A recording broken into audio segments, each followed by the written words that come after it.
Hey, you guys, it's Britt. Tonight we're here to talk about Dad Challenge podcast again. And I know that some of you are split on my coverage of him, but I came across this video from September of 2020, and he tells us all about what drama baiting is, according to him.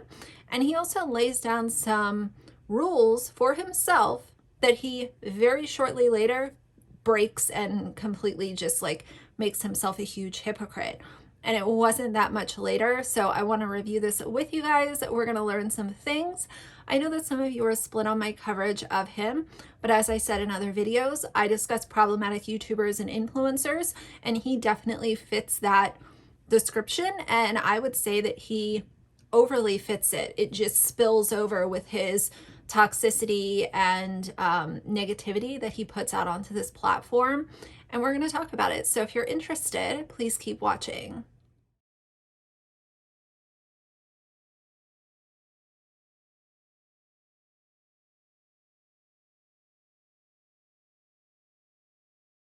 All right, you guys, so I'm just gonna pull up this video, and I do have it at 1.25 times speed, so not really fast, but it is a longer video and I don't want to keep you guys here forever. And obviously feel free to speed up my video to even 2 times speed. I don't really care.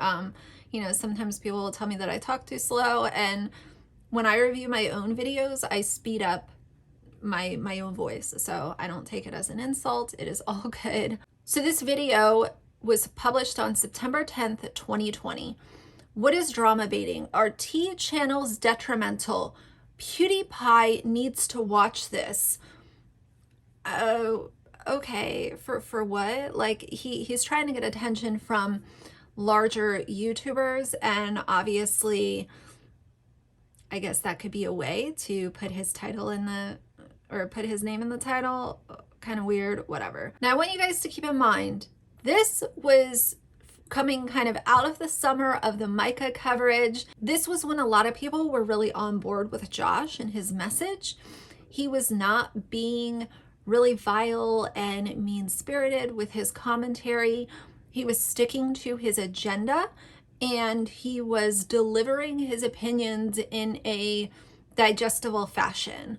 He wasn't making fun of Jess Pham for wearing yellow, or talking about lip fillers and Botox, or how Love Meg's cleaner smells like vagina, or how her eye makeup looks like she walked into a fire pit. This is before all of that. I know that some of you guys think that he's been bad all the time, and we all are allowed to have our own decisions on that. But I think what I've seen, and you know, obviously I can only speak for myself, but what I've seen is him go from this guy in this video to who he has turned into over the last several months. And it's been, talk about detrimental. I think that he's been the cause of his own downfall. He's become very messy behind the scenes. He's become very vile and cruel. And the downfall started shortly after this. I'm also going to react to another video of him talking about Jess Pham. I'll be honest with you guys, I didn't watch a lot of his content specifically on Jess Pham because I don't really care for her, and to me, she's not one of the most problematic family vloggers. Should she be talked about? Absolutely. But the amount of coverage that he did on Jess Pham, I thought was uncalled for, and the couple of clips that I saw, I felt like he was a middle school boy trying to get attention from someone that he had a crush on, and instead of asking for the attention, he made fun of her, thinking that that would get him the attention. You guys remember those kids on the playground that you knew that they had a little crush on you, so instead of being like, hey, I like you, can you be my friend, they say, you're ugly and your shoes are stupid and you smell bad, like stuff like that. It's very immature, and I think that that's kind of the route that he took with Jess Pham. And but either way, before I babble, let's learn about drama baiting from Dad Challenge podcast. Lots of stuff going on in the world right now with this I Stand With Sophie case, and the actual update on that girl. Remember the video I posted about the girls getting beat with a belt? Well, YouTube took it down because it violated their whatever and probably did because it was showing a minor being abused. So it got removed. But the police have called me since then and are investigating it. They asked me for the video. I've sent that off to them. And so they are actively investigating that case. And just because of you guys and the work you've done and calling them, awesome work all around, all you. Amazing. Today's video is going to be a little...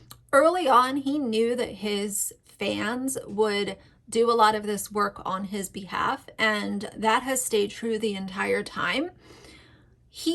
I have noticed, kind of since I've taken a step back and looked as an outsider, he gets way too personally involved with a lot of these stories that he wants to talk about. He not only gets personally involved, but he will also utilize his personal trauma as a way to justify being an asshole online. And when you're a commentary channel, I've said this before, you can utilize things that have happened to you personally as a way to communicate, this is why I'm passionate about this. But if you're going to say that this is why I hate moms that party because my mom partied, I could do that too, but that's not being a fair commentary channel. That's not utilizing your platform for good to spread awareness and spread a message.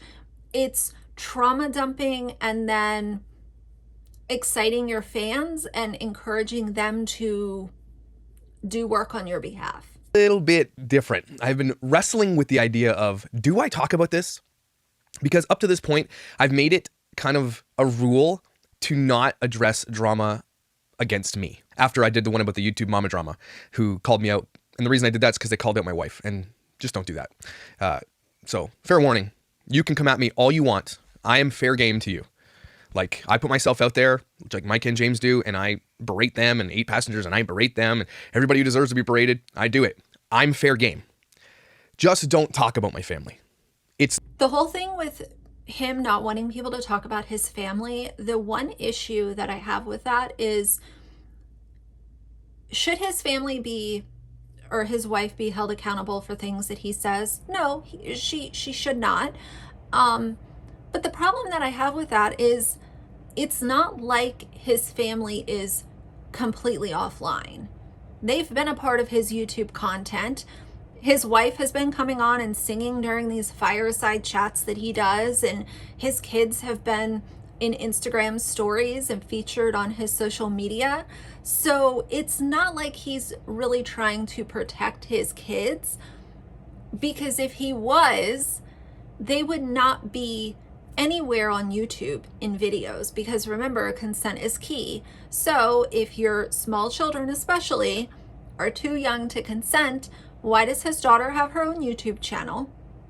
And why are his kids still in videos on his channel as of today? Because if someone wants to make the argument, well, early on, he didn't know the dangers and things have changed, fair enough. Why are the videos still on his channel? He's cleaned up other videos from his channel and unlisted them. So if it's something that you realize is wrong, then I would think that they should no longer be on your channel. Especially the video showing his son in a diaper. It is disgusting, and it's one of the top complaints that he has had the whole way through. So knowing that there's a video that's not that old that is still listed on his channel, why? no go. You don't want to wake up that giant. That's all I'm saying. And so he's saying here, I can annihilate and drag everyone on the internet, even if it's a mommy vlogger who the husband might be in 1 out of every 20 videos for a small clip or a snippet.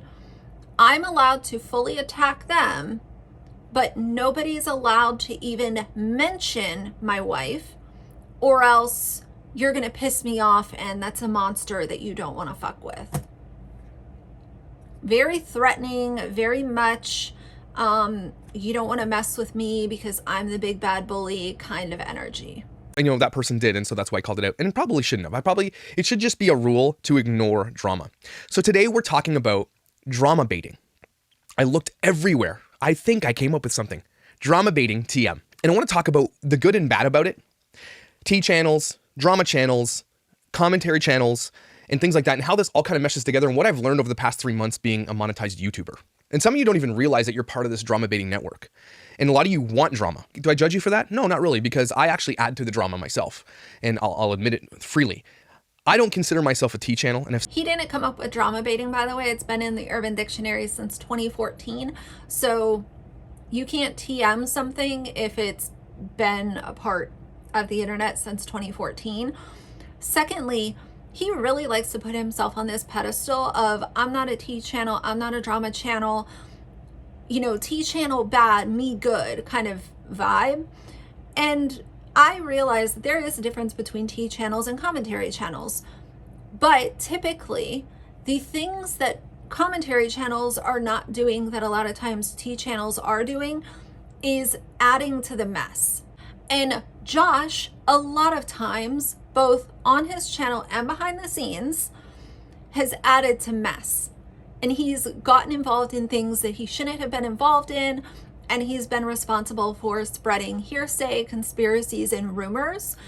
And to me, that is adding to the mess.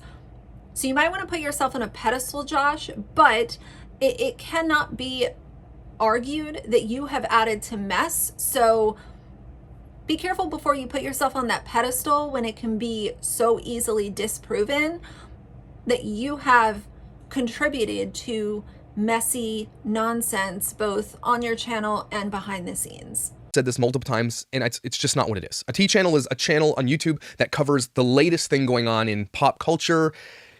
You know, Big Brother, Duggards, people getting fake boobs, you know, calling out other YouTubers. T is just looking for that. Which are things that he has done. He's talked about the Duggars. He talked about Josh Duggar. He's talked about people having fake boobs. Are their boobs real? Are they fake?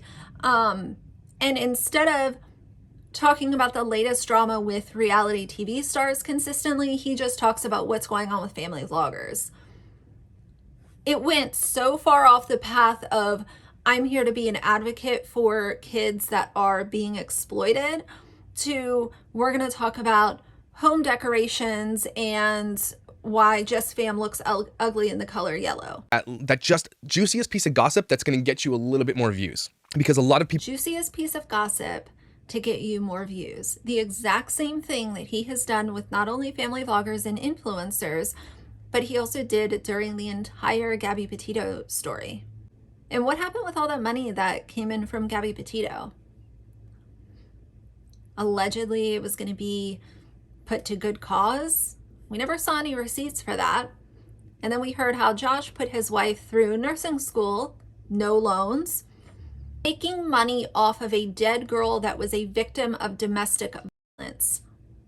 That is a badge that I would never want even remotely close to me. I just did a video on the ethics of true crime channels, not only on YouTube, but also on TikTok and Instagram. And the thing that I've seen with a lot of true crime channels is you can go from being an advocate to being someone who's just here, you know, to make the money that true crime brings. And most people can see through it. There are some really good eggs out there. But then there are people like Josh that just hop on the money train to exploit the hell out of something, collect the money. When someone asks, hey, what about all the money that you made using this dead girl's name? He lies and then just keeps going on his merry way. That's why people talk poorly about the true crime videos that are put out onto YouTube. People find it entertaining, that's where they get their information, and that's okay. So this isn't a video to say that any of this is wrong. This is just, I'm just kind of trying to explore this myself and teach you what I've learned about this whole thing. And I just want to talk to you about how drama baiting has become this cultural phenomenon on YouTube. I want to start by talking about PewDiePie. And obviously, there's no way PewDiePie would ever come on my show and talk about this. But I like PewDiePie. And some people would say, oh, you can't like him because he's got some drama going on or whatever that is. PewDiePie, to me, remember you guys how I trust my gut, right? I watched some of PewDiePie didn't have drama going on. He actually said some bad shit and was called out for it. That's not drama going on. That's people wanting accountability for someone saying something that is hurtful and cruel. PewDiePie stuff. I see what he does and the good things he does and the gaming and just the positivity that's kind of oozing out of this guy. I really like him. But what I've seen over time is somebody like PewDiePie who explodes and becomes this massive world famous YouTuber, like probably more famous than a lot of actors and actresses. Like he's literally world famous. But what I watched is how drama baiters and T-channels and everybody who needs something to talk about would gravitate towards him and the things he would do. It would be my dream to bring PewDiePie on this channel to talk about his experience as a YouTuber and all the drama that surrounds him and being part of that. Because when you put yourself out here, when I put my face in front of this camera for you to see. Disclaimer, this could just be because of the channels that I've seen come across my radar. I don't see people pulling PewDiePie into drama. I see them reacting to something that he said or something that he did and discussing it, but I don't see them just pulling him into drama.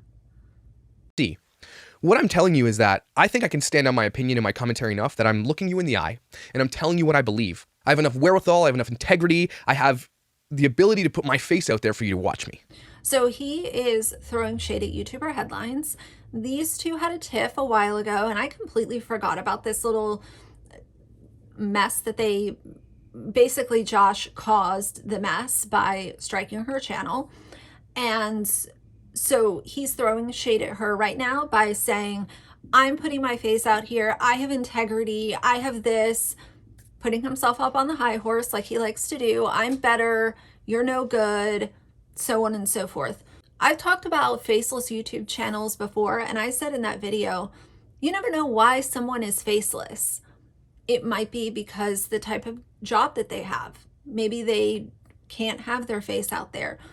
Or maybe they have mental health issues and they're, not able to film themselves and feel okay about it. If someone has a faceless YouTube channel and they're just reacting to stuff that they come across online, I don't really see why that's that big of a deal, because again, we don't know why they are a faceless channel. Now, if a faceless channel is coming out and outright lying and bullying and doing the kind of shit that Josh does, then I could see why that would be like, okay, you're faceless and you're actually like causing a mess right now. But YouTuber Headlines, from what I've seen, she reacts to stuff that she's come across on the internet, talks about it, delivers a video, and keeps it moving. I don't want to discuss this too long because YouTuber Headlines has said that she has put this behind her, but she leaves the videos public just because it's part of her YouTube journey. So I'll link the video down below if you guys are interested. He's done this a lot during his time on YouTube, and it's obviously been at least since September of 2020, where he'll say something and he'll think that his audience is too dumb to realize who he's talking about. But all that you have to do is be a little bit in touch with what's going on and you can figure out who he's talking about. Now, current day, he'll do it to me, he'll do it to APOC, any of the channels that talk about him, he'll throw all this shade and he'll think that his audience is too dumb to know who he's talking about. And to say, look, if I'm going to be calling out Mike and James Stauffer, 8 passengers, the dirty dirtballs behind I Stand With Sophie, and all the other people I comment, like my ex-pastor series and the church that, crushed me and my family, and, all these church problems and all stuff, basically call out a lot of people in a lot of different avenues. And my channel has grown because of it. But I'm sitting here in front of you and giving you a commentary based on my beliefs. FYI, since I've taken a step back from being, a supporter of his and kind of use some logical thinking skills, I have a lot of questions about his exit from the church, and that's all that I will say for now. But I think anyone who is, using critical thinking skills knows that there's always 2 sides to a story. And I just wonder. Piled in my brain over this time. When we dig into things like this, like PewDiePie, who has grown and grown and grown and grown, and as I grow, and again, I don't want to say this to be like, I'm cocky, I'm not cocky. I am this big on YouTube. I am a nobody. But it actually is mind-blowing to me that even as a nobody, people will latch onto you and try to drama bait you so that they can grow their own channel. Now, it could be argued that I use Micah and James to grow my channel. Nobody tried to drama bait him. What happened, just to give you guys a little bit more info about the YouTuber Headlines thing, she did a commentary video on him and he struck her channel because he doesn't like criticism, never has. And essentially when he was asked for an explanation, he used, oh, she talked about my wife. Well, there was no proof of that. There was no evidence given. It was just a bullshit reason why her channel got struck. And you don't abuse the system that YouTube has in place to keep creators safe. Just because you don't like criticism, there's been videos done on me. Could you imagine if I would have struck someone else's channel and said, oh, they talked about my boyfriend? He realized early on that he could use that as an excuse to silence criticism. And he would just say, oh, they were acting creepy about my wife. And a lot of people bought it for a long time. My plight was for justice for H. Now, no matter what you listen to or what you believe, I'm telling you with my words that when I started talking about the H situation with Micah and James, I was not monetized, didn't think I was going to be monetized. I was actually talking about something I was passionate about. Because as you know, there's a lot of adoption in my family. My mother was adopted, okay, and all the things that she went through. He did start out on a really good foot with the Micah and James stuff. He was sticking to the facts. He was doing reactions to what they were saying, and very early on, it started out on the right foot, and that's why he got so many subscribers so quickly, because he wasn't doing any of the shit that he quickly started to do by making these body shaming remarks and throwing around mental health diagnoses like he was some kind of qualified professional. Early on, it was good. But the problem is that you can't just stand on that forever. You can't say, oh, well, I started for this reason, so that's going to be the reason that carries me through the next 3 years. When anyone can look at your channel and see that you quickly changed your demeanor, your vocabulary, and the things that you were saying, a lot of us over time are going to say, whoa, whoa, whoa, like early on, we really like this, but if you're supposed to be an advocate for kids, why are you talking about boobs and sex and, calling people narcissists and throwing around all of these diagnoses when you're not qualified to do so? I am an adoptive dad of 2 boys, brothers. And so adoption hits me really close to home. Being someone who grew up in a broken home, abused as a kid, all these things kind of culminated into who I am today, and is why I'm so passionately against exploitation of people. Now, what I've been accused of is secondary exploitation, meaning that I am growing my channel off the back of H. And I don't agree. I'm not going to agree. But am I okay with growing my channel off dirtbags like Mike and James Stauffer? Absolutely. And some people will just look for anything to say. And growing your channel by giving fair commentary and criticism to family vloggers is one thing. But when you turn into a misogynist bully who is giving these women most of the time hell for things that don't matter, getting pissed at Jess Fam for going on a trip without her kids, even though he goes on trips without his kids. He goes and hangs out at Mark's fucking treehouse without his kids. He sits in this basement all the time filming without his kids. So you're dishing out a lot of stuff that you're doing your damn self, and that is what we call hypocrisy. Oh, he admits it. He admits that he's growing his channel off that. Look, I'm using an audience to gain a following so that I can actually use my voice for good. I hope that I'm standing on my laurels and that I'm coming out clear when I say the things I do. I'm never going to lie to you about anything. I always tell you, if you want to subscribe to my channel, he won't lie, except when he's asked about where all that money from the Gabby Petito videos went, allegedly. Subscribe to my channel, or don't. I don't care. Here's why I do something like that. He does care about subscribers. He cares about subscribers so much that he has used it as, he has weaponized his subscribers against family vloggers many times. He takes the first opportunity to brag about how many subscribers he has, whereas his haters don't have near what he has. And the funny thing is when you review his content from early on, his views have not fluctuated that much, considering that now he has over 100,000 subscribers. Look at his views back when he had 10,000 subscribers versus where he is now. It doesn't make sense, and there's a reason why. It's because it's just really not about money for me and all that stuff, because truthfully, YouTube can be very lucrative. It's not for me. I'm just saying it can be for a lot of people. But it did turn lucrative for him, and that's why he's no longer working his full-time job. He is doing YouTube, I think, full-time. If not, he only works 1 day a week.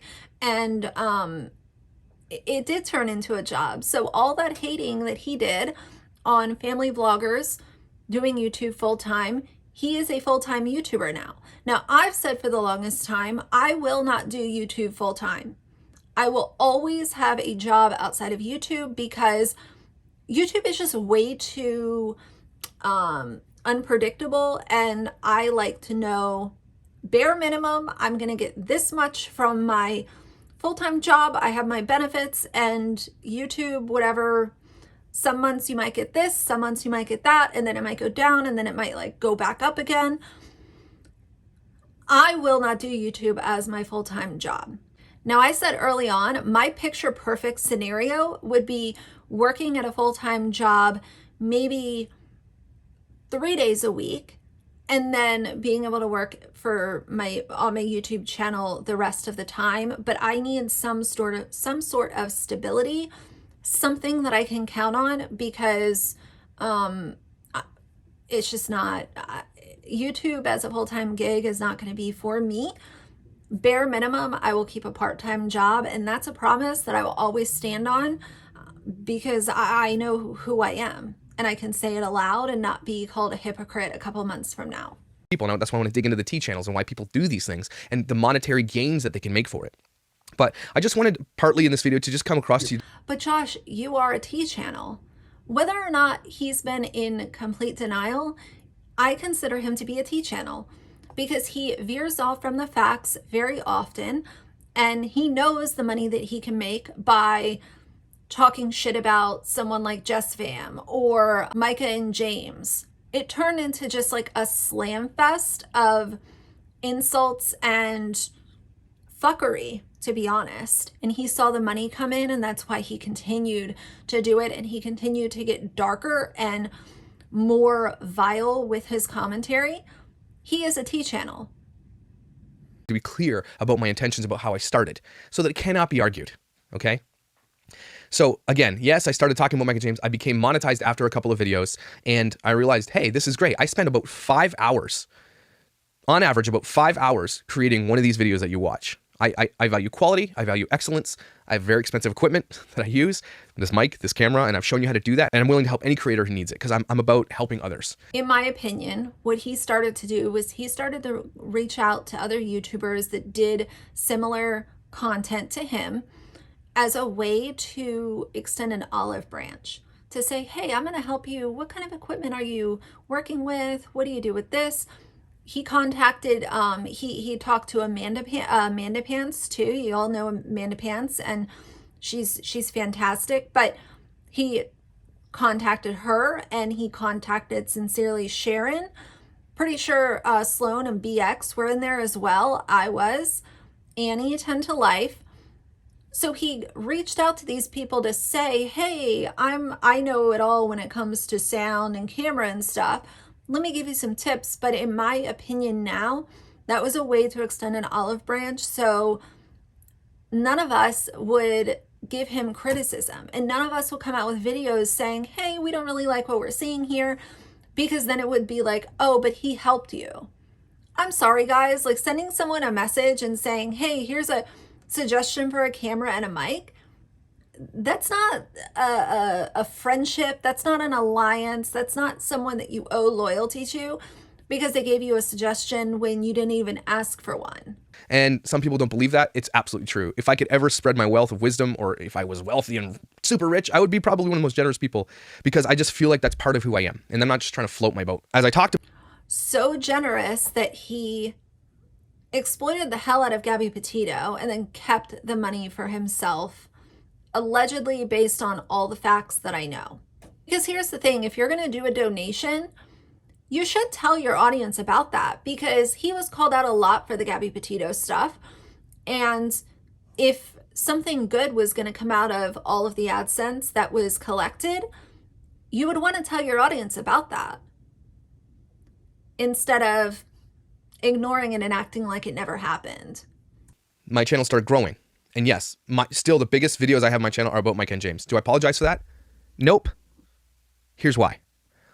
In order to have a voice for Justice for H, growing your channel is really important, which means I have a platform I can use, okay? If I'm not growing or if I'm not monetized, YouTube doesn't put me into algorithms, meaning that my platform is actually lowered.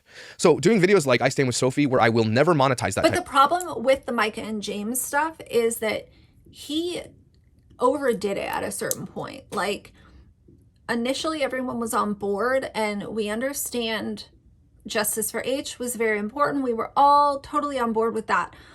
But once you start mocking James's car detailing channel, you make a channel all about car detailing, that fell on its face. You're using all of these other avenues to continue to monetize your channel while it's almost like beating a dead horse. It's like, okay, we've heard enough. You're baking cookies to like mock Micah. It just went so far past what a lot of people wanted to hear about. And at that point, that's when people said, okay, now you're only doing it for views. Now you're only doing it because it's giving you attention, when there are so many other family vloggers that deserve to be talked about. Ace Family, 8 Passengers, LeBrance, like he talked about all of them, but way past, it was like once he got everything he could out of using Micah and James. Of stuff, because I just don't think it's just proper. I just don't think that's, for me, it's just not something I'm going to do. And there are videos I will not monetize. I will not take advantage of certain situations for my own gain. Micah and James, I absolutely. But Gabby Petito, we're going to monetize it and collect a bunch of super chats. That was a big payday for him, and I'm sorry. If it would have been 1 or 2 videos based on the fact pattern, nobody would have said anything. He had, I think it was like 12 videos, and these are videos that stayed up. So he collected super chats during the lives where he was spreading nonsense conspiracy theories, and then put the video up so that he's getting AdSense off the ads that are running after the fact. That is a greedy, money-hungry motherfucker who utilized a dead girl that was a victim of domestic violence, and he couldn't even stick to the facts on those videos. Will use them to build my platform in spite of them. And if you don't see that, sorry. It is not secondary exploitation. No matter how you want to spin it, it's just not the case. And for those out there saying, well, I do it without doing anything for monetary gain, well, that's good for you. And I understand what people say about demonetizing a video. It doesn't get into the algorithm and you won't get as many views. And maybe that could be the argument for the Gabby Petito stuff. But what I would say to that is, what is so valuable in a video that is full of lies and conspiracies? Why is that an important video that people have to see? You're not offering anything valuable. You're riding the money train because her name was paying at that point in time. So you didn't do just a couple videos. You had to do videos all the fucking time and maximize your profit, and you didn't even pay it back. I'm glad for you. That's awesome. But I have a platform here that I can use, and I'm actually excited about using this platform. And here's what's already happened because of this platform. And again, it's not me. Think about this for a second. You guys are all gonna be like, oh, he's bragging about his platform.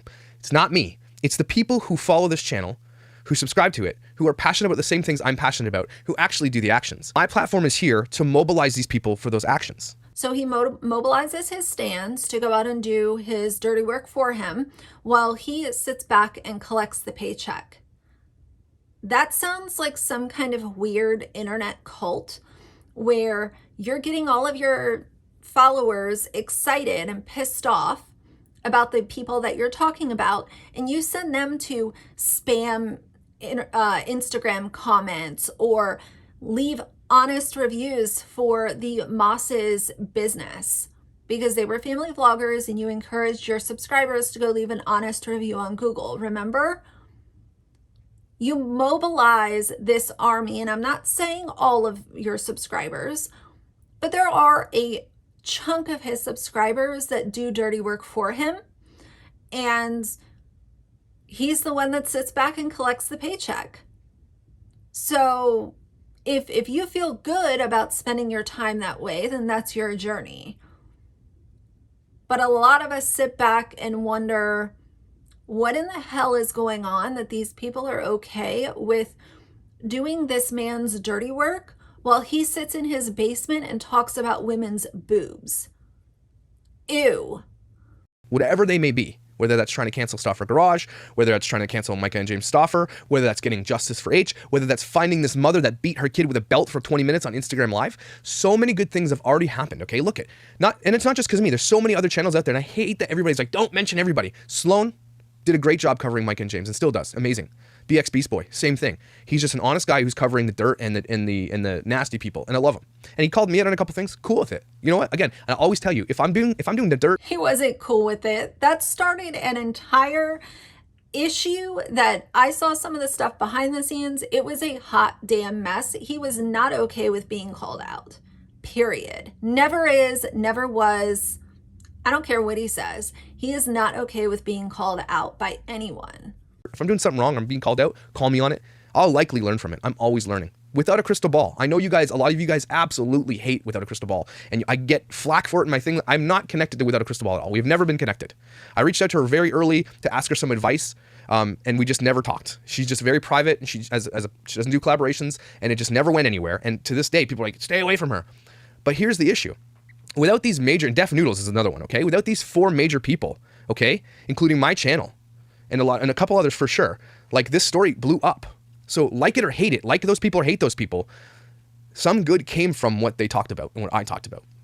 So no, because, okay, I'll agree with some good can come from it, but it can turn so quickly. And once you're lying and bullying people and just being an all-around shithead, that's when, okay, the videos are getting viewed, but all it is a fucking slam piece on a mom who might hardly use her kids for views, like Brianna Kay. The only reason that he started talking about Bri was because she was connected to Micah. One of the first videos I did on Bri was because of her scammy influencer course. So if you're gonna give these people criticism, do it for logical reasons, not because they were connected at one point in time to someone that you've grown a personal hatred and now you have a vendetta against them. whatever you think, whatever the matter is, the drama needs to kind of like sometimes subside so that we can actually dig through and find the justice for the other side, right? So that's what I'm talking about today. That's why I'm getting into drama baiting. And I go back to PewDiePie, his whole channel as he blew up, drama baiting. Everybody wants to drama bait. And here's my definition of drama baiting.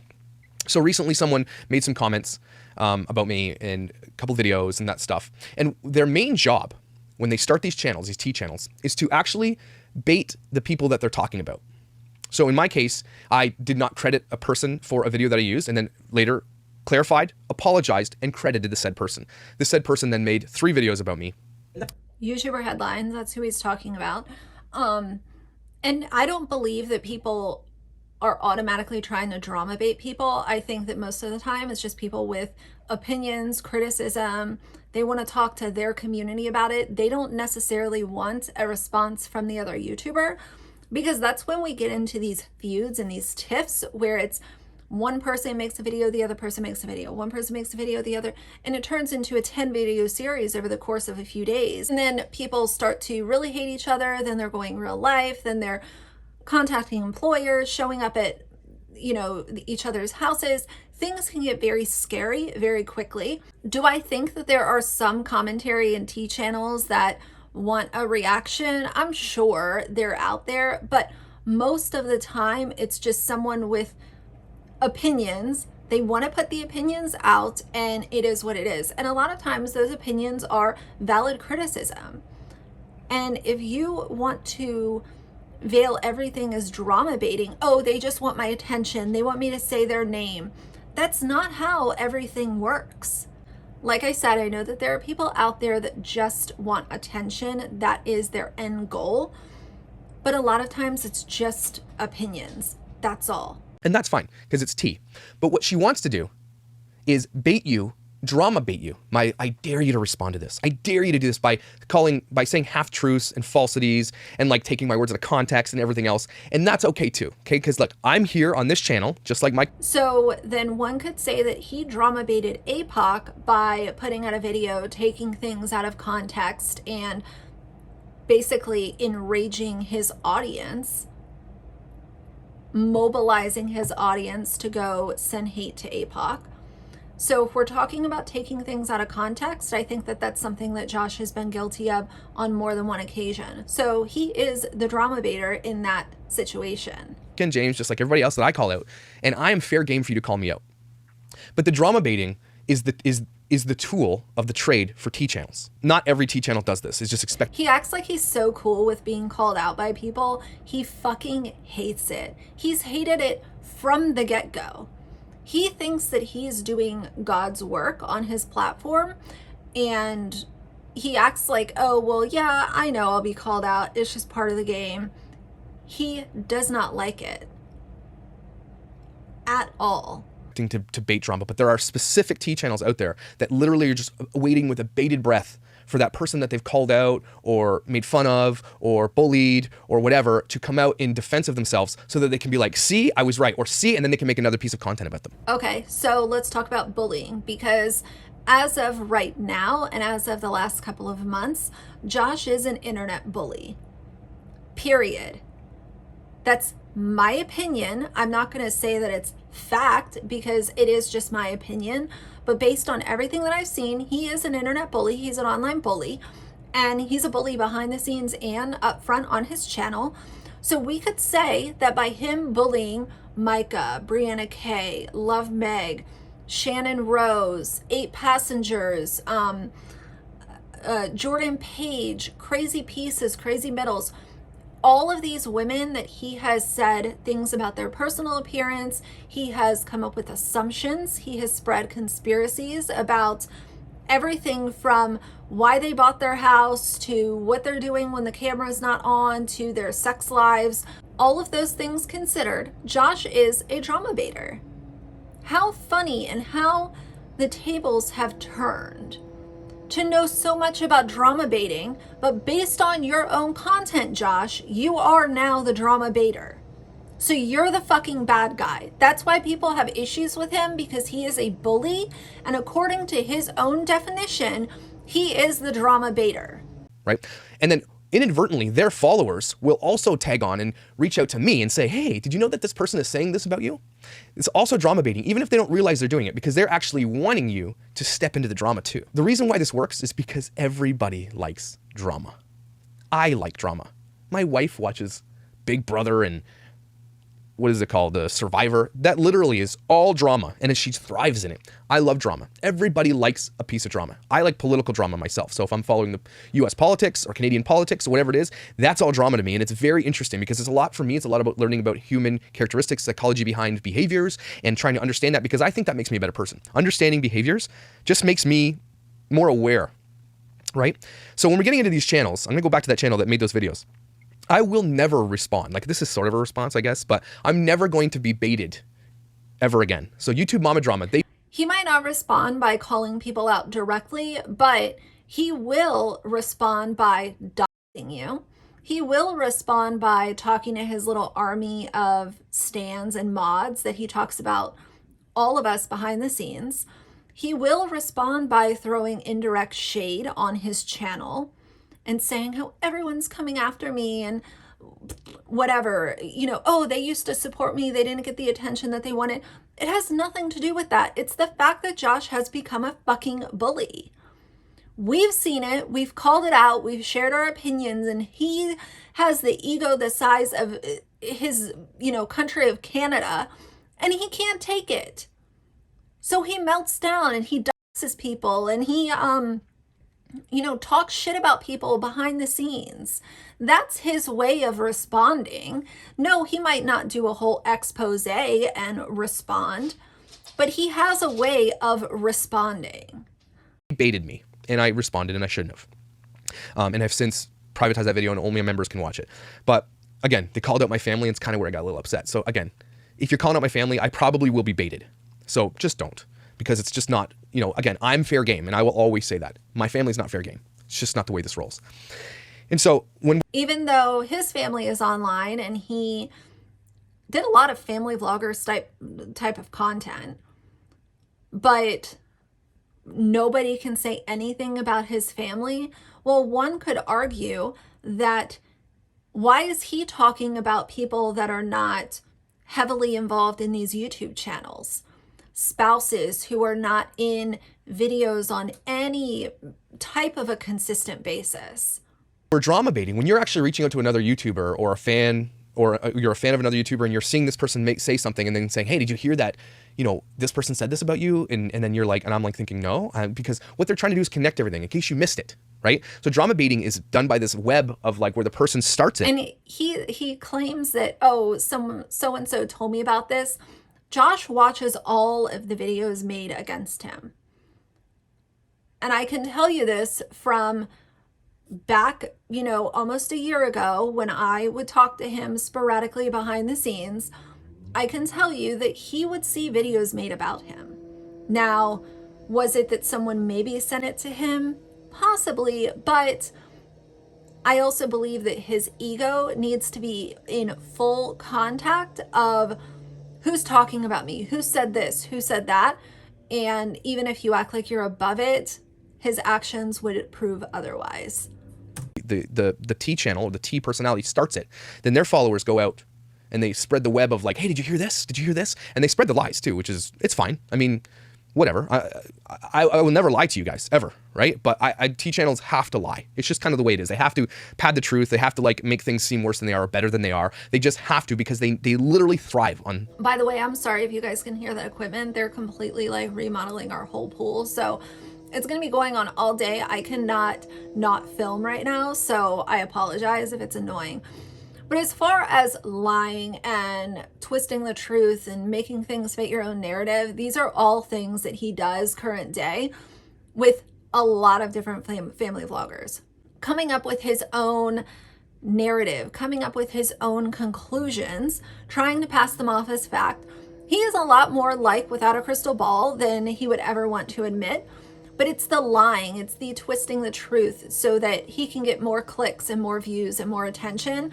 And if his followers are not going to look for the facts themselves, they're just going to believe what he says and be upset. And then those are the people that he will mobilize to try to cancel people online and, you know, hate bomb them and dislike bomb their videos and all this bullshit that happens every single day. Drama. That is the only way they grow. And this is and so this is how they grow, and it's very lucrative. I want to get into that in a minute.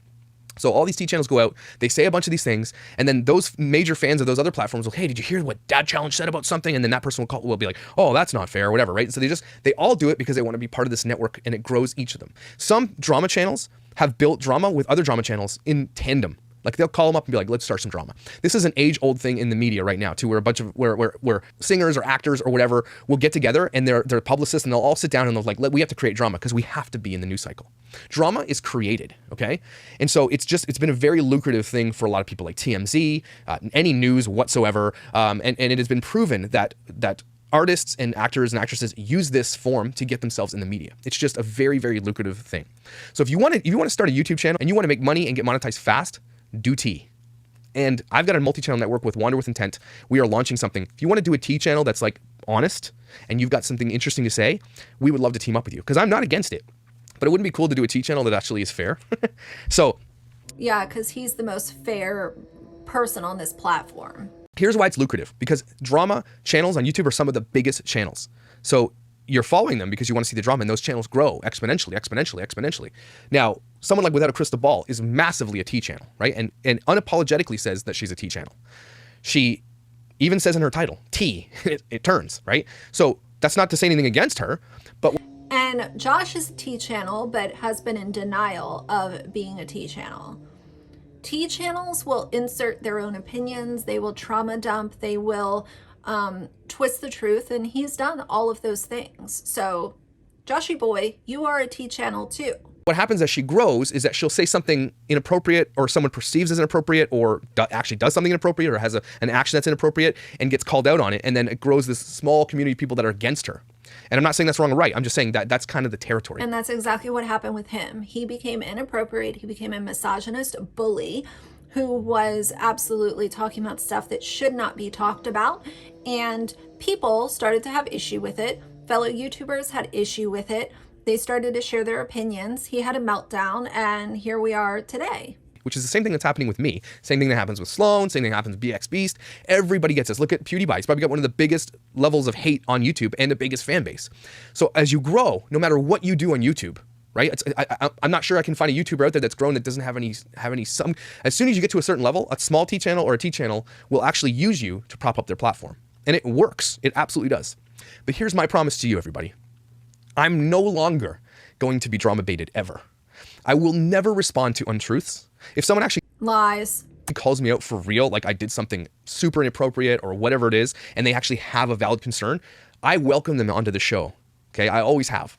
There's been one out there, you guys know who I'm talking about, where this person made the video, and I invited her after she called me out. I said, hey, you are welcome to come onto my show and just let's have a conversation if you want to step out from behind your car. Talking about YouTuber headlines again.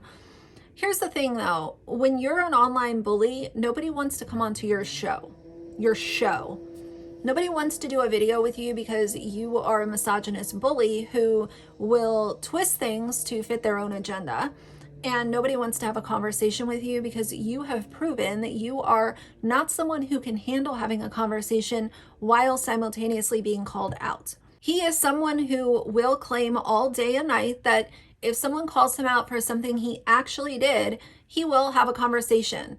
But things have been brought to the surface and shown many times, and he just calls us all detractors and haters and will, indirectly throw shade. So you're not someone that wants to have a fucking conversation, Josh. You are a hypocrite bully, and that's why you're being talked about. It's valid criticism. They're valid opinions, and your big ego can't handle it. And that person now has gone on to tell things like, oh, he's calling me a coward because I have a cartoon avatar. No. What you're missing the point here is that I said, if you want to step out from behind your anonymity, I'm happy to have a conversation with you. But again, I will stand here in front of you. You can see my face, guys. I'm telling you that if you're not willing to at least show your face, you're a coward. I don't care if it's popular to do it. I don't care. Okay, so he did call her a coward. That's exactly what he said he didn't do, and he just did it. And I'm not going to repeat what I said earlier. You guys know how I feel about faceless channels. If all you're doing is sharing an honest opinion on public content, you don't know why she's behind an avatar and you're calling her a coward. What if it's for her own personal safety? What if she has some kind of crazy ex who, will know who she is? Like, you just don't know. And as long as she's not being a bully like you are, why is it a problem? You guys might hate them without a crystal ball, whatever it is. Sloan BX, Def Noodles, a lot of these channels, they show you their face. They're not afraid to. And so that's just kind of... No, people hate on YouTubers because they lie, they cheat, and they steal, and they're bullies. They don't hate for any, stupid reason. Kind of like you hate Jess Fam for being a teen mom. It has nothing to do with showing your face or not showing your face. Criticism is based off of bad actions online. So I just wanted to set the record straight that I told this person, I would love to have you on if you come out from behind your cartoon avatar. And she was like, no, obviously. And then she said, oh, well, you called me a coward because they twist it in the drama. And I shouldn't have even responded. I should not have even responded. But he literally just called her a coward and then said he didn't. And so this is the drama baiting, and this is as much as you're going to get out of me for this drama baiting. I'm sure they're going to make videos from this, but this is where it ends. I have to kind of address it because it actually, if people say that it doesn't affect them, they're wrong. It definitely affects you. I mean, if you just ignore it, it won't affect you, which is going to be my policy going forward. I just will not respond. So if any of you that follow... But he does respond. It does affect him. It's funny when you have a really big ego combined with being a public person and having opinions shared about you. You kind of have this clusterfuck of a person, and that's what I see in Josh today. It's just comical to me because you say you don't care, but it's so obvious that you do. In fact, you cared so much that you doxed another commentary channel, APOC, because he has opinions about you. What a little man. Ew. Me that support me and want to reach out and talk to me about another person talking about me, don't do it. It's not going to serve you or me. I will literally just ignore it because the best way to avoid drama baiting is to literally ignore it. Some of the most prolific actors of our time. Nothing them, ignore them. Everything that he does not do, he is incapable of doing. And I don't think that he'll ever be able to nothing people, even though that is his mantra. They live such private lives because they don't read a newspaper, they don't read any articles about them, and they have a network of people and security around them that don't even allow them to see it, and they live beautiful lives. So you don't know that these people live beautiful lives. That's an assumption based off of nothing. The thing I've learned over the past 3 months on YouTube, in my fame, is that just to ignore it all. He loves the word ignore, doesn't he? Well, it'd be funny if you could actually ignore anything. And for you out there who want to see justice done and actually go to these channels for information, you're awesome. I think most of my followers, quote unquote, don't like the drama tea. I really do. I think some of them do like it, and that's okay too. But I think you're coming to this channel because you like my take on child exploitation. And that's why a lot of his core fan base from early on has left his channel. I have talked to so many of you guys. I've either seen comments or I've talked to you in DMs or emails. And so many of you guys have said the same thing. I was with him early on, but it quickly turned from being an advocate and having, you know, a pretty level-headed view of a lot of these issues on YouTube. It's like it almost changed overnight to bullying, mean-spirited gossip, and, you know, just making up assumptions. And that's why a lot of his core fan base, I will agree that a lot of them did not like the drama tea. And once he transitioned to drama tea and a whole lot of bullying, he attracted a completely different group of people. You like my passion to see justice done. You like my humor, whatever it is. And I think that I've kind of hit a different level here. And it's always been my intention too, when I interviewed Sloan, when I interviewed BX Beast Boy, I've got one coming up with Brit. It's Brit Glow. She's awesome. It's always been my intention to. So I was going to do an interview with him. I never did, obviously. And some of you guys might be confused. Early on, my channel name was It's Brit Glow because I was doing a lot of beauty stuff, and I changed it to Radiant Brit because I felt like It's Brit Glow really fit in with a lot of the makeup and beauty stuff that I was doing. And I just felt like Radiant was more of a descriptor of what I, you know, wanted to try to put out on YouTube. I know I haven't done a perfect job at it or anything, but I just felt like it was more fitting. I liked it more, so I ended up changing it. So he is talking about me. The interview never happened, and at this point in time, I think that it's probably best that it never came to fruition. His BX interview, he's deleted off his channel because as soon as you give him criticism, you are enemy number one. Boost up everybody, to support everybody, and to just try to kill the negativity. Because wouldn't it be better if we just had a place of just positivity? I mean, positivity where we shame people for their mental health, and we, you know, absolutely annihilate people for the way that they decorate their house for Christmas and the clothes that they decide to wear and the presents that they buy their significant other. Let's just spill positivity all over the place. Right? I know that half the shit that I talk to you about is super negative, but that's because I'm calling out bad behaviors and bad actors. T channels are lucrative, and this is how lucrative T channels can be. We're talking, now that I know what I know, okay, if you've got 100,000, let's say 120,000 subscribers on YouTube, and you're making daily or double daily videos that are 15 to 20 minutes long a day, and you're getting, I don't know, 15, 20,000 views on each of those videos, you're making roughly $20,000 a month. This is why it's lucrative. But this is why I don't want to be that, because I don't think I could ever be the guy that's always super negative and just tearing down people, tearing them down for actually perceived things. Look, I will tear down people who deserve to be torn down. Ooh, this aged like milk. Let's listen. Right? And that's Micah and James. That's 8 passengers. That's I Stand With Sophie, her mom, apparently, who's been arrested, and the guy's on the run. It's a crazy story. I'll update you another time. I will call bad behaviors out. But I don't get into the Jeffree Star, like I was talking to Wander, and she's talking about things like she went down the Shane Dawson rabbit hole, and she's like, why do I watch this stuff? I don't even know these people or their drama. People want to be updated on certain things. So I make a promise to you here that I will not be a T channel. I thought about it early. I said, look, I have a commentary. But he is a T channel. He thrives off of bullying people and shaming people. It's gone so much off the path of having an important message. That's why he lost so much of his core fan base, and a lot, not everyone, but a lot of his audience right now is there for the insults. They're there for the hateful toxicity that he spits all over these people that he covers. We have a humor, a way about reacting to things that people tend to enjoy. And some people would say, yeah, Josh, do the drama, do the tea, because go for it. I like listening to your stuff.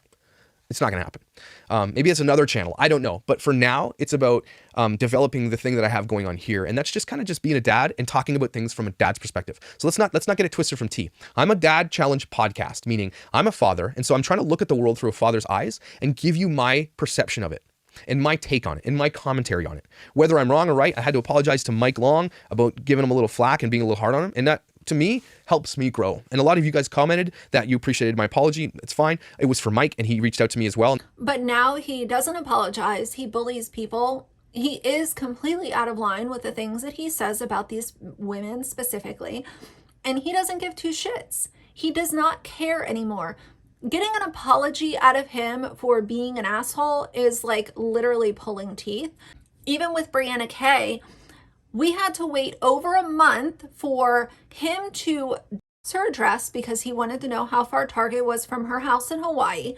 Then he blurred it, still leaving the audio in, describing landmarks and beaches around her house. Then he decided to cut that part of the video out, but he left it up while it was processing, so it unblurred the map, the Google map that he was showing. Then he got rid of the video finally after a month. And then when he came to apologize to her, it was laced with excuses and justifying his behavior in certain ways. And at the very end, it was, I'm sorry. That is not an apology. You know what? I actually want to walk you through this video, through some parts of it, and then I'll walk you through another video she just did recently. We'll talk about it. But before I get to that, I do want to apologize to bits of Brianna K, that I'm sorry that I put your house on YouTube. I got called out by some people that are close to me for doing it. I don't care what the other people say. But, you know, it's not an excuse, but I didn't see her, I honestly, truly didn't see her name of the road on the street name on the thing. It's just an oversight. My bad. I apologize. I blurted it out instantly as soon as someone called me out on it, and then I deleted it since. I deleted that whole part. It was inappropriate. I should not have done it, and I apologize to Brianna. Okay, it wasn't intentional. I didn't mean to do it, and now I see it, and I will never do it again. You know, I basically wanted to see how far Target was from my house. But a lot of people are coming at me with ridiculous, like they're like, "Oh my gosh, it's the end of the world." She tells you where she lives. Everybody, I mean, you can find it in 10 seconds. So it's not that it's an excuse, but I'm like, people who hate me really, really want to find everything to hate me, and I get that. I understand. So I do. Those are excuses, and it took a month to get there. After God knows how many people know where she lives because of Josh. And I've heard the argument, oh, well, she shows her house. She shows the front of her house.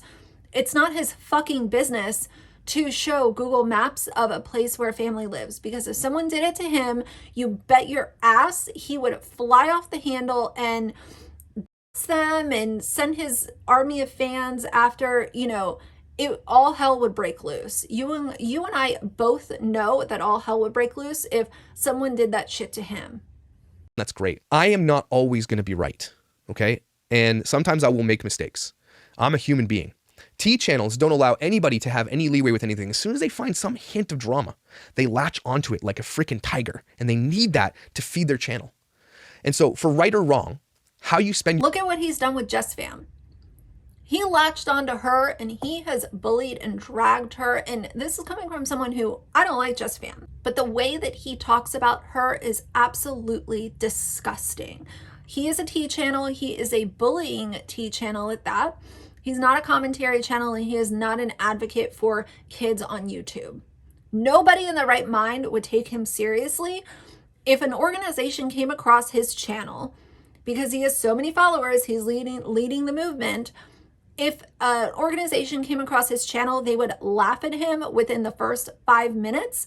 They would realize that he's a fucking bully, and that would be the end of the road for, you know, any advocacy work that he thinks that he's doing. Your social media currency matters. If you want to, a lot of these T channels are bullies as well, and they come across like, well, we're just commentating. And a lot of people consider me a bully to Micah and James. And you know what? I'm still wrestling with that. But at the same time, every time I think about little H and the things that that kid has gone through, I just come back to the fact that they were the bullies, that they were the ones who were exploiting. And if we're not calling out people, even if you, I mean, the question is it okay to bully bullies then? Is it okay to bully bad people? I don't know the answer to that. He might have gotten away with that with Micah and James, but he's done it so much worse to other family vloggers. And that's where he's lost a lot of his argument. Micah and James were the most hated people on the internet the summer of 2020. So you know, a lot of people liked to see people being nasty to them. I don't really know if you can fight fire with fire. I guess it's a personal decision on, you know, what you think. I don't always think that it's the best way to do it, but I understand the anger that comes with thinking about Micah and James 100%. But the problem is that he took that and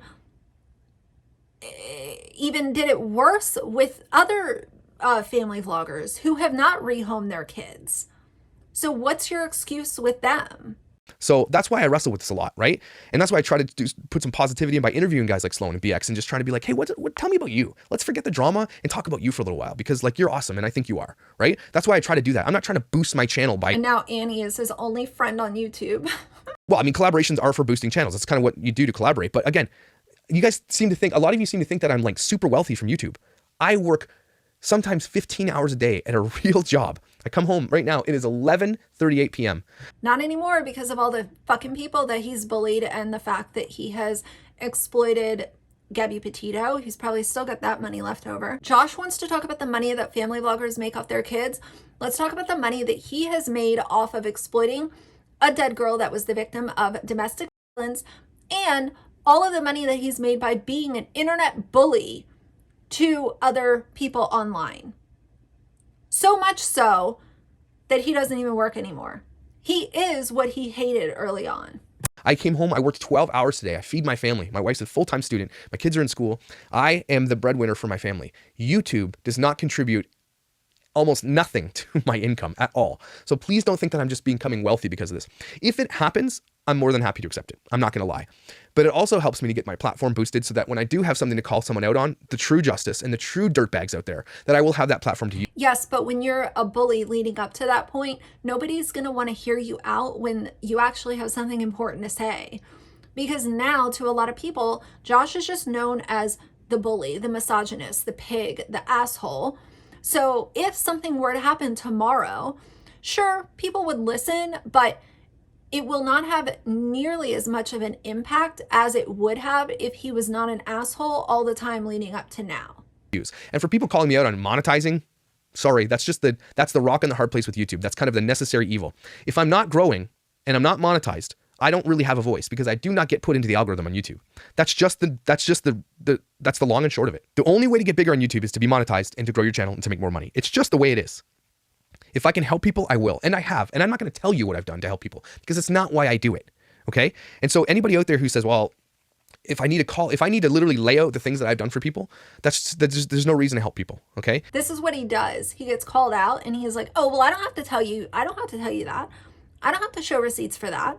But then he'll say that he put his wife through nursing school debt-free by saying, hey, look at how I'm spending this money. But then he's called out, hey, what about this? And it's, I don't have to tell you. And so what I do with my money too is none of anybody's business, by the way. My GoFundMe for my legal fees, a lot of people are calling me out. A few people have called me out on that stuff, has nothing to do with H. And some people were like, oh, he used H, now he has a GoFundMe for his legal fees. My legal fees were for all the people who actually asked me to start that thing because they want to see this thing come to an end. With my other story, where I was wronged and abused and spiritually abused, and they're helping me. And have I helped other people? Absolutely I have, and I will.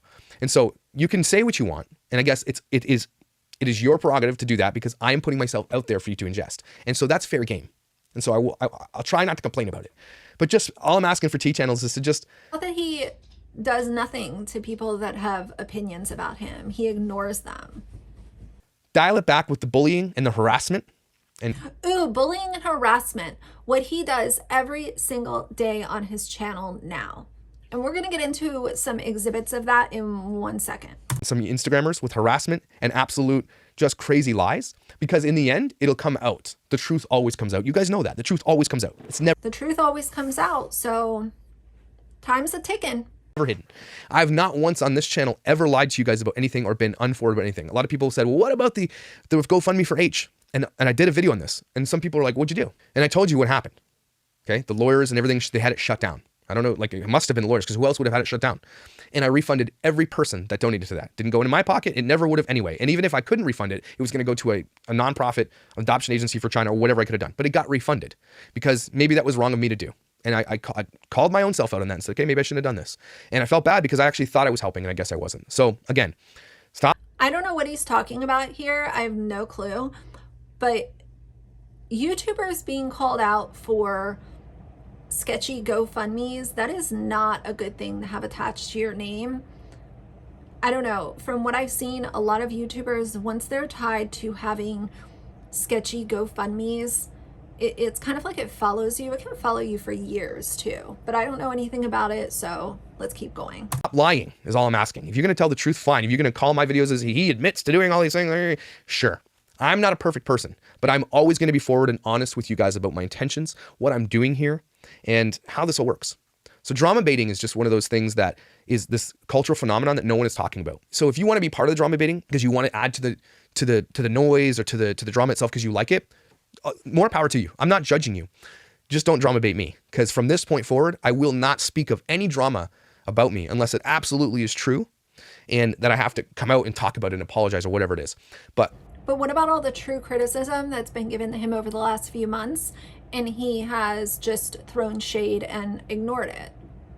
These are real issues. Doxing people, bullying people, being a hateful, cruel pig. Those are real pieces of criticism that should be addressed, but they've been ignored, and everyone who has an opinion about him is just called a hater. I will not add to T channels just because I don't subscribe to T channels. I don't think that they are doing the world any favors whatsoever. But there are some channels that we can construe it as T, but aren't. Like a lot of people call Sloan T. Maybe a little bit, but I think Sloan's more of a justice fighter than anything else. If you heard my interview with him, he grew up, and still grows in an area that he's still not as accepted to who he is. And so he's a huge proponent for justice. And if you don't see that, he does a little bit of tea on the side because it's interesting to him and that stuff. And I will never call Sloan out for that type of stuff because Sloan is a guy for justice. I can tell that, that too. BX, same kind of guy, just looking for honesty, laying it out there for everybody. Here's a question for you. Does it bother you to live your life in a constant state of drama all the time? Is it healthy? Does it do you any good? Does it do the world any good? And what is Josh doing for the world? All he is drama now. Drama, bullying, hate, and negativity. And aside from the drama and the tea that is for social justice or for justice itself, right? Is calling out someone for getting fake boobs, is that good for anybody? Is calling someone out for possibly having lip injections or Botox, is that good for anybody? Right? If you're going to call out injustice, go for the real stuff. Stop doing the shallow stuff because it really doesn't matter. Ooh, shallow stuff. Well, watch this and we'll be right back. Kendall's like, the Botox isn't working anymore. What am I doing wrong? What's happening here? She needs to chill. Like, I know that people do Botox, but you're getting to a level, Kendall, that it's like too much. Like you're entering Shannon Rose territory here. Relax. I have an honest question. At some point, do you not see it anymore? Like, you get so used to it that you want to go a little more and a little more, a little more, but people who see regular lips are like, that looks terrible. Like, get a little bit, do the things, do the fillers. I know Margaret wants to do that stuff, and people do it to make yourself, if it makes you happy, do it. But at the same time, there has to be people around you that say, chill. Okay, there's people who love you need to be like, okay, you look like you literally have balloons on your face. Like you have sausages stuck to what is happening? Did you get stung by 80 bees? What is going on? People around her are failing her. Like it's too much. Look at them. She looks like, what is going on? It's too much. Are you trying to distract from how much Botox you got because it's got to settle or something? I don't know. I have no idea what you're thinking. When will you stop putting that much Botox in your face? Usually more than once. And you guys are asking about Terry. It's Terry. I should have told you need more Botox in your forehead. Mm-hmm. That's really sad. Yeah. So I don't know, but I know when she can, she'll come and visit, and it'll be an amazing reunion. Yeah, we'll cry. They definitely finish each other's sandwiches. Cry. Oh yeah, for sure.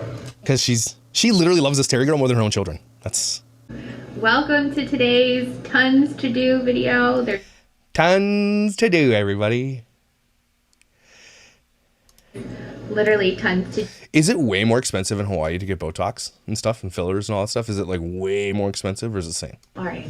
For beating talk. Yeah, what is that bath, man? That looks like an avocado. I wouldn't fit my nuts in there. There's only. It's a lot of panties. Color coded and shit.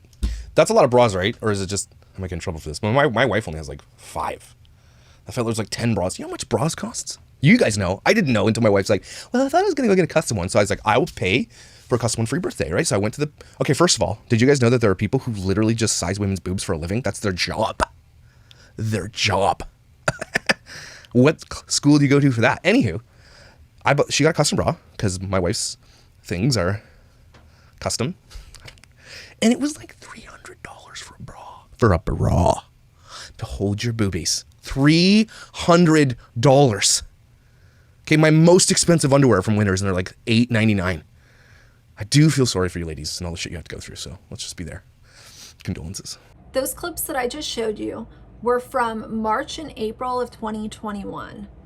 So just a few months after this video was made, he was slamming Kendall Rich, talking about Brianna Kay, talking about, this like sexualized stuff. Like, he talks about his balls all the time. I think it's fucking weird. He quickly changed from this that we see, saying that he's above it all and he's not drama and he's not going to be shallow, to what you guys just watched. How did we change so quickly to being such a fucking bully? Clicks and views, attention. Once you start getting attention for acting a certain way, you're going to keep going. And it gets worse and worse and worse with time. And if you are going to justify his vocabulary and the way that he speaks about women, then you are probably just as hateful as he is.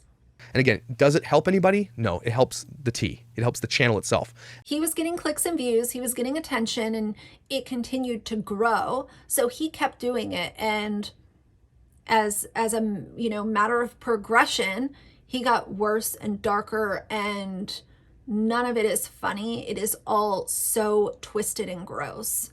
And that you guys are adding to the drama and the noise. It literally makes people like me like not want to be on this platform. I actually had a moment today where I said, is this worth it? Is it really worth it to sit here and just have people make lies up about you and literally harass you and say incredibly hurtful things about you? But you can lie and harass and, bully other people, and they're not supposed to say anything back to you. Or when they do, they get made fun of. They get snarked on. Josh is the biggest fucking hypocrite. I'm sorry. Like, if y'all watch this video and you don't see hypocrisy and you don't see an issue with this and then quickly changing to, talking about really nasty shit. Some of the videos that I've been watching of his from that springtime period, I never really watched anything about him on Kendall Rich. I think I might have watched like one video. But the things that he said about that woman, and again, I don't like her, but he is a hateful, hateful little man. When they don't know any of your true intentions and they just assume, right? Because you might have blocked them or something, or you didn't answer them properly. Or I had a fan at one point who I didn't mention her in a chat because she kept asking questions and she flipped on me because I wouldn't answer her in the chat because I didn't see it. I try to be everything to everybody, but I cannot be. But what I will promise you from this point forward is I will not be drama baited. And I will give you the straight goods and the straight truth. And if you like what I have to say, welcome to my channel. If you don't like what I have to say, piss off. You don't need to watch it. Okay, and the same could apply to these family vloggers that you tend to focus on who aren't really showing their kids. Look at all of the coverage that he did on Love Meg. And y'all know how I feel about Love Meg. I don't like her.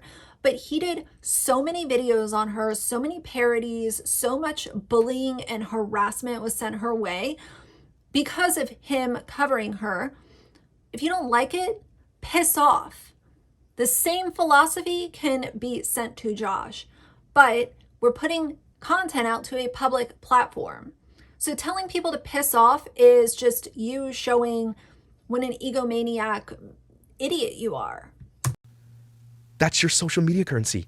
That's your power here. Just don't watch it. And if you want to go watch the drama and tea, put your social media currency where you want to put it. I will never judge you for that. Okay? Some people love this stuff. It gets them through their days and all that. But I ask the question, does constant state of drama actually help anybody? The constant state of digging up dirt on people and finding out the worst of people. I think the psychology behind tea and drama and all these tearing down everybody else is because people like to see people up in these levels come down because they want to know that they're human too. That they want to be like, well, they have everything and I love to see them come down. If you actually think about that for a minute, some people... That's exactly what he does to family vloggers. He sees that they're making a lot of money and doing all this dumb shit during the day, like going to Target, going to Starbucks. He hates it. He wants to bring them down. So he bullies them and sprinkles in some lies and misinformation so that people will be angry at the family vloggers and stop watching them. Or they will join his channel as part of the hate mob that is anti-Love Meg, anti-8 Passengers, whoever.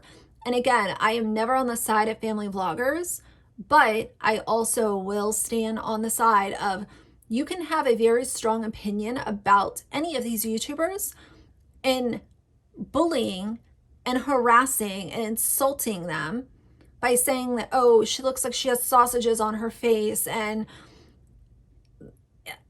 it just does nothing. People deserve to have that happen to them. Mike and James, I'm looking at you. Some people don't really.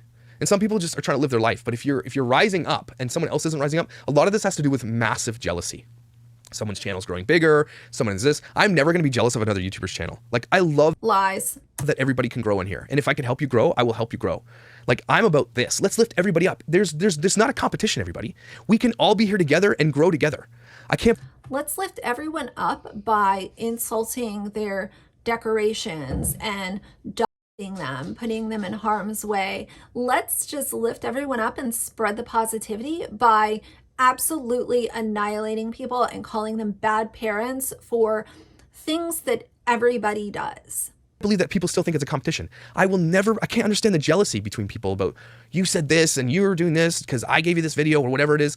I just don't understand it. Let's lift each other up. I don't understand why we can't do that, because T channels inherently can't do that, because T channels are meant to tear people down only. There's no uplifting content on most T channels. Okay. And I'm talking about straight T channels, not. All right, guys, I kind of scrubbed the end of that. He repeats himself a lot. This video is going to be so long. I think I've been filming for almost 2 hours.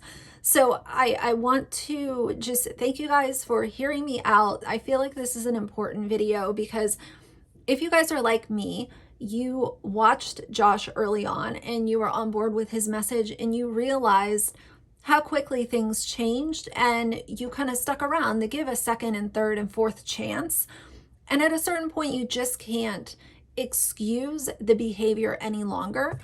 And I just thought that this video really showed a lot of his hypocrisy. He has turned into what he hates, and he's still justifying being a misogynist bully on this platform. Tell me exactly how you feel down below. I'm always curious to hear from you guys. And, you know, this whole thing, I've got a video coming up on him and JustFam, and it will only continue to exhibit how much of a bully he is and how disgusting he is in his commentary. So if you're interested in that, go ahead and subscribe. But so either way, for now, if you like the video, please leave a like and a comment. And if you'd like to see more from me in the future, please subscribe. See you guys soon. Bye.